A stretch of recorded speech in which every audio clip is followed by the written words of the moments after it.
So I straight up just did a whole intro to this and then messed up the video. So I'm gonna cut that whole intro out and just do something straight to it. So this is my review of Childish Gambino's latest album, 3/15/20. 3/15/20 after the day it dropped, March 15th, 2020. Background was literally just a blank cover. The song titles are literally the title of just like the runtime for when the song starts. So you got like 2038, 1910, 2419, 3222, like shit like that. And so, yeah, let's just, not having to do anything about previous albums, let's just get into it. So, starting with 000, so what you say. This definitely sounded like some shit off 808s and Heartbreaks.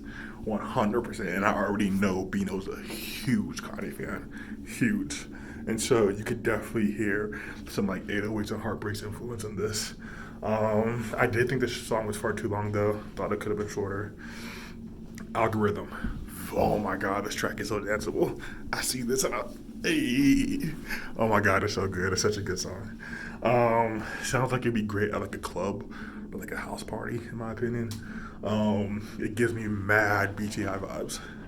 Like this, starting right now, and I'll continue this later throughout the album, but like starting now, this is where I first start getting like, oh, this is gonna be like another kind of Because of the Internet, not like that album, but in like how experimental he was in his sounds on that album. Like that's what I was getting from Algorithm. There's one part of the song where it actually sounds though like it's like a song on BTI, The Party. Like the instrumental kind of sounds like it. And I love, oh my god, I thought this was one of the best. Love how the beat flows at the end and it transitions perfectly to the song time to where like, unless you're looking at like the screen on your phone or some shit, you won't even know it switched to another song. But the beat transitions perfectly to time. It's time starting off with that heavy beat sounds so perfect. So perfect. I don't really have a ton to say about that, but like, yeah, just a good song. What we got next? 1238. Okay. Yeah. So 1238, like Bino's vocals sound like almost like a little SoundCloud rapperish, you know? When I'm paddock in a paddock, like the way I don't know the way he's rapping, sounds a little sound like a SoundCloud rapperish. You smell like a peach papaya. That's my favorite line in the whole song. Loved it. The carefree lyrics in it were cool. Like I'm not saying they were without content, but they kind of feel almost freestyled, like just kind of like. And the way he sings it has a very carefree mood. Like some of them are heavy, but carefree mood. Talking about like just getting a girl or like her trying to give him psilocybin and whatnot. He's like, "What is psilocybin?" You know. Gives off a very Kawhi mood, like the Kawhi P. I get that feel from this song. I hate to say this, but I did not like 21 Savage on the song at all. I don't think he sounds good on beats like this. People keep putting him on beats like this lately. I'm like, oh, 21. No, he doesn't. He sounds good on gritty ass trap beats. There's a lot with the feature on Cuba's latest album. That song "Floating," fire. Like keep him shit like that. Don't give him beats that sound like this song. I just no, his lyrics don't fit. Like, nah, I'm Gucci. Yeah, 1910. Oh my god, once again, this track is so fucking danceable. Like I see this and it's so, hey, like, oh my gosh, bro. Like, if this legitimately feels like Prince inspired, like I'm getting like a really like 80s like funk vibe, like, oh my god, it feels. I love it. Also, the end of the track, it gets all creepy. Makes you feel like I'm watching the movie Alien or something. Do do do do. 2014. I literally didn't write anything down about that, so it was trash. I forgot. 3222 sounds too much like a Travis Scott song. I wasn't a fan. Like the way he does his vocals on it. Firstly, I wasn't a fan of it. 35, 31. Yeah, 35, 31. Love the mood. gave off like a happy like camp vibe, you know, like at your summer camp, someone's playing a guitar and they're just like singing, but he's doing it like I don't know, just hella cool and whatnot. I thought it was sick. And he's talking about selling yay. Like it sounds like a happy camp song. Move that yay. It's like what? 3928. It's a weird song. I don't necessarily enjoy it as a song, but I do enjoy it as like an interlude. Like if that was on, I mean, it probably is an interlude. So like if it was on like a normal album with normal song titles, and it's an interlude, like I would get it. That would make a ton of sense to me. 4226, aka I Feel Like Summer, or It Feels Like Summer, which is what it was originally called when it first got released 2 years ago. I didn't care for it when it first came out. It gives off a cool vibe, but it's just not my type of sound. In the context of the album, like it doesn't fit necessarily like contextually, but because the album is just full of sporadic kind of vibey beats, this fits in that way, I guess. But it doesn't sound like any other songs on the album though. So you get what I'm saying? Like it fits, but it doesn't fit, or it doesn't fit, but it fits. 4748. It's not a bad track, just not my vibe really. I don't know, I didn't get the mood he was going for. Lyrics are good though. The violence.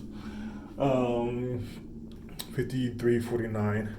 Great final track. This came right after he's having the conversation with his daughter. And talk about like what does she love or something like that. And she finds like, I love you, daddy. I love mommy. I love myself. And it's like, does mommy love herself? And the whole song, it's pretty much about like loving yourself and just like that super positive energy. And I think it's just like a great track to end off because like it's a hard like vibe, but like just the lyrics are super positive. Almost like Kendrick did. I love myself, but I thought I was a little more cheesy. I personally thought I was cheesy. But this one, yeah, I don't know. Overall, I like that a lot. This album. So, overall with the album, I enjoyed it a lot. Like, I know I didn't seem like I was talking the highest about everything, but I mean, it's 1, 2, 3, 4, 5, 6, 7, 8, 9, 10, 11, 12. All the 12 songs, I didn't like maybe 2 or 3, which is great in my opinion for me to like that many songs of an album. And probably like half of an album. That means I like really decently like it. Like most of this album I can listen to just easily. And it's so fun. Like the ones I really like. Like I said, 1238. Okay, my favorite's gonna have to straight up be 1238. Even though I don't like 21's part, I like the rest of the track that much. No, I can't say that. Sorry. Doubling back. 1910. It's just, it's like the Prince inspired track in my opinion. It's so fucking danceable, bro. I feel like I'm in a club, like an 80s club, with like suits on, and just like, it's fire. But yeah, I don't know. I don't really have a worst track. 21 features is the worst part in my opinion though. But yeah, overall, love this album.